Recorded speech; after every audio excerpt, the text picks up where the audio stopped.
This morning, let's talk money. The CARES Act has been providing thousands of Hoosiers an extra $600 per week in unemployment benefits, but that benefit is set to expire in about 17 days. Our Kelsey Anderson explains how you can prepare for that change. Kelsey, good morning.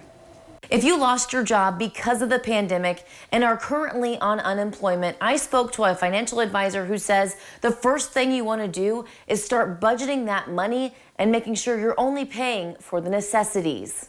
John Amatuli of Amatuli and Associates Financial Services says pay your bills, but then save what you can. If you find you had more money than you thought left over, it doesn't necessarily mean you should pay off a chunk of credit card debt right now or splurge on an item.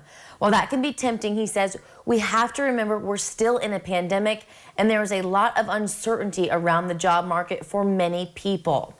Instead, he says it might be a good idea to try and hang on to that cash and put it in a savings account.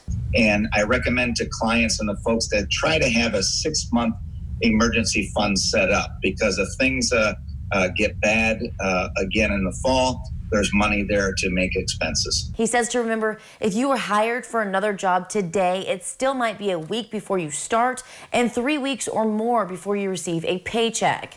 He says it's important to do what you can to make this extra money today last for when you need it later.